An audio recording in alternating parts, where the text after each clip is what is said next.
the Ladies Talk Show with Leah Richheimer. I'm going to tell you, we are having an awesome summer. And I was told my staff I should show all the scribbles, scrabbles of whatever. This is what we're doing. We're like thinking of, our social media channels. How do we make them so that it's easy to find? That's what we've been doing this summer. So it's coming along great. And we're coming back in the fall with an awesome new season. Can't wait. We'll catch you there. So what are we going to cover today? I got a letter. Actually, thank you, by the way. More letters. I love the letters, the questions, mostly because then I know what people need answers to, rather than me thinking, maybe they want the answer to this. Okay, so write in email, www.ladiestalkshow.com. Okay. Or info@ladiestalkshow.com. Or comment in Facebook and Yeah, Instagram. we see you all over. So wherever you go, you can reach us. Okay, so here's the question. She says it was discussed what to do when she watched she binge watched. By the way, BTW, binge watch. That's the best way to boost your marriage. So it was discussed what to do when a child comes to ask for something in front of the father, and you want to stick up for the child when the father's opinion doesn't respect that. How to do it in a respectful way without putting the father down. Okay, so just so you know, she was watching the Screaming Babies Come First, right? That was that show. That was a show. We did a whole episode. You could check it out on our Screaming Facebook Babies page. Come First, and that talks a lot about this issue. But her remaining question from that show, which I'm going to answer right now, is what to do. The kid comes, marches into the kitchen or whatever. The mom's working, the husband's sitting there doing something at the dining table, kitchen table, and the son says, says to the father, "Can I sleep over, Billy's house?" And the father says, "Absolutely not. We don't let sleepovers. You know that. Why are you even thinking about it?" And the mother, so in this situation, the mother wants to say, first of all, even if it were true, now he's 12 years old. Before he was 8 when he asked last time. So I think I've changed my mind on policy or whatever. Or frankly, that would be great this week because I'm so frazzled, and to get him out of the house for 24 hours would really work for me. So first of all, I don't agree with my husband's answer. Second of all, that's not how you treat a kid. When you're talking to a kid, you should talk to him sweetly and nicely, not just bring down all the hammers. He asked you nicely. If he had said, "I'm sleeping over," okay, then you give him a harsh answer. You gave him a harsh answer without even thinking about it, okay? Okay, slow down. No, not at all. What does this mean? It's like an earthquake. Yeah! The table's doing like it. I'm like, are we having an earthquake? No, it's me. No, it's okay, good. so fine. Okay, so here we go. So anyway, so he didn't handle it well, and you don't agree with his opinion. So here's the wrong way to handle it, right? Husband, you're an idiot, right? Duh, okay. Another way to not handle it is say, I don't think so, honey. I've changed my mind about that. I think maybe he can go. Wrong answer. Now, wait a second. Leah, are you telling me that I can't be myself? I can't express myself. I have to walk on eggshells before I share myself with other people. Is that what you're trying to do? That's what we come down to? I have to just like be like a certain Stepford wife and like act a certain way? So the answer is that when we have self-mastery, we have happiness. End of story. There's nothing else to talk about. So what does self-mastery mean? It means, we do have to control ourselves. Someone says, every time I'm around here, I have to walk on eggshells. We should be walking around eggshells everywhere we go. You know why? Because people's feelings count. The world is full of people who are just slashing this way and that way, and they're driving by somebody and raising their fist like this. They're letting all of their emotions pour out on other people. It's not right. Self-mastery is saying, okay, I'm not so happy with the way the situation's going. What's the best way to handle it? Let me do some introspection. Why did that bother me so much? What is the best way to handle it? What is the nicest way to handle it? What's going to bring me closer to my husband rather than farther apart? He might be wrong. Let's say it's not about sleepover, but it's something like, the kid wants to go skydiving, and the husband's like, "No way." Well, the husband's right. Maybe not. I don't know. From somebody who skydives, I don't know. Maybe what my parents thought. Okay, another story. But I'm telling you that maybe the husband is absolutely wrong. It doesn't matter. How we treat him not only will affect our closeness. Is there an earthquake still in my? No. Not only affect the ground is solid. The ground is solid. Not only affects how we bond with them and how close we are with them, but here's the point that you need to know. It directly impacts your personal happiness. Why is that?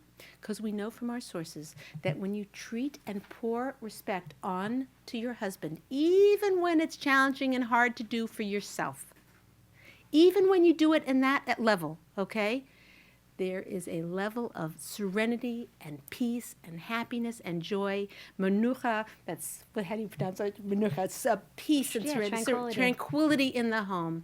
And your happiness goes skyrocketing. We know this is a 3,000-year-old track record of success. So with that, knowing that means when we want to blurt out this annoying thing like, of course he can sleep over at the friend's house. When we want to blurt that out, we have to bite our tongue. Not that we don't have an opinion. Not that we can't, at a later point, have a deep discussion with our husband, or or not making a big, huge mountain out of a molehill. But another conversation, another time, and I'll tell you how to do that in a second. Okay, but not that we can't do that. But in the moment, giving that respect, which a man needs like oxygen. Women don't need, we've been led to believe that we need that. I have a lot of classes on that, a lot of shows that talk about women's respect, and really what's much more important to a woman than control is connection. Okay? So go for the connection here. You want to connect with your husband. You want to give him the respect. Go overboard. Our pendulum is swung over here. We're giving zero respect to our husband. Go overboard. Give him so much respect that your own level of self-mastery grows, your connection to your husband grows, and then, you can, let a little bit slide, but swing the pendulum to this side. Now, here's what that looks like. The kid walks in, he says to your husband, hey, I want to go sleep over so-and-so's. And the husband says his harsh thing. Fine. A little bit later, maybe the son goes out of the room and you come and step over quietly and you say to your husband, hey, would it be okay if I've really been thinking about it. Last time he asked for a sleepover, he was 8. Now, all of the boys are doing sleepovers at 10 and 11 and 12 years old or whatever, and he's 12 already. I think it would be okay. I know the family, I know the boy, I know where he's going. What do you think? Your husband will say, okay, all right, maybe.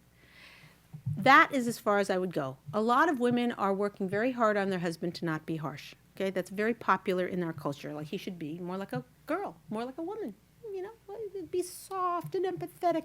And if you talk to, if you look at all these psychology books and magazines and articles and whatever, it's a very prevalent thing to try and get a man to be more like a woman.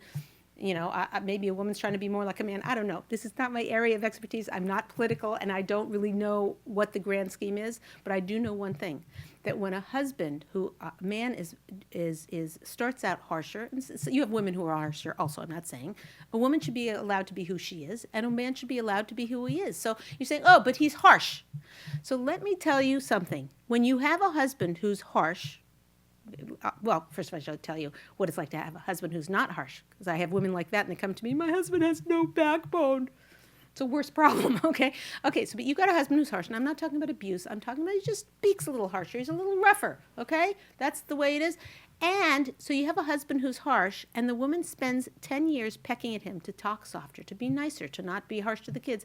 Then when the girl turns into a teenager, the boy turns into a teenager, they've never had a place where the buck stops. They've never had a father say, stop doing that right now, which a woman would say, ugh, it feels like chalk. What's that? Scratching nails on a chalkboard, It's like nails on, but she hears him talk like that.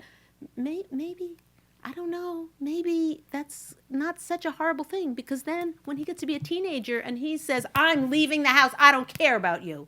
The husband will say, if the husband's allowed to, he's like, get in your room right now. You're never getting the keys until you're 35 years old, whatever it is. A husband has to be able to be who a husband is. And I'm not saying child abuse. I'm not saying he should be mean. That's not what I'm talking about at all. But in this situation, whoever wrote this in, and please let me know if this helped you, whatever, follow up with me. But the amount of respect you give your husband and letting him be who he is and not judging him and giving him the benefit of the doubt. And most importantly, here's your ace in the hole. Here's your secret key. You know that if you go for the respect and you don't, I've got to hear, my opinion has to be heard. You go for what is going to respect your husband? Blessing from God himself will pour down into your home.